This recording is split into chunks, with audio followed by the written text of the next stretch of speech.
OBC आंदोलक मुंबईत धडकणार.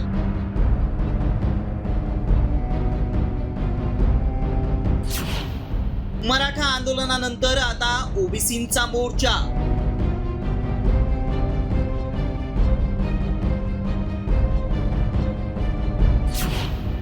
आरक्षणाचा जी.आर. अडचणीचा ठरणार.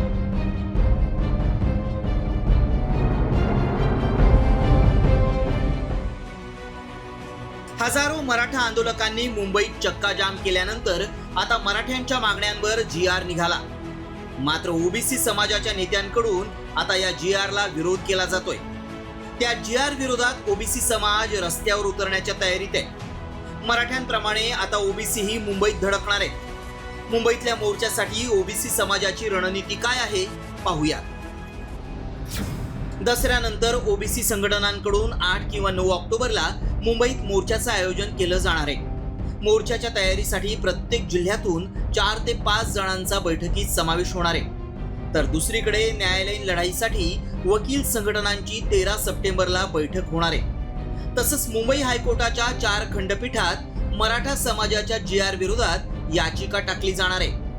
आता लोकशाही आहे, रस्त्यावर कुणी उतरू शकतो, बाकीचे काही उतरू शकत नाही असं. कारण का रस्त्यावर काही अशी बंदी तर नाही आहे की ओबीसीने उतरू नये.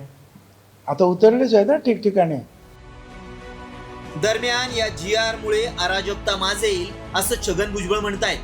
तर दुसरीकडे ओबीसी समाजाच्या नेत्यांनी जी.आर. नीट वाचावा, कुणालाही सरसकट आरक्षण दिलेलं नाही अशी माहिती मुख्यमंत्री देवेंद्र फडणवीसांनी दिली आहे.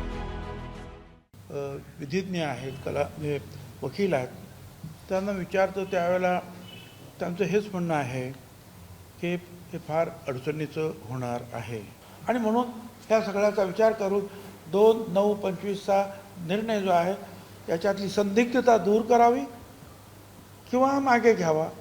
अन्यथा राज्यामध्ये तणाव आणि अराजकता निर्माण होण्याची शक्यता आहे. हे पत्र आम्ही काल त्यांना दिलेलं आहे. ओबीसी समाजाच्या नेत्यांना सांगू इच्छितो, आपण जी.आर. नीट वाचा.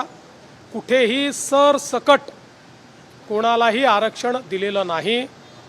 कायद्याने पुराव्यानिशी जे लोक अर्ज करतील त्यांचा पुरावा तपासून तो योग्य असेल तरच याच्यामध्ये आरक्षण मिळणार आहे.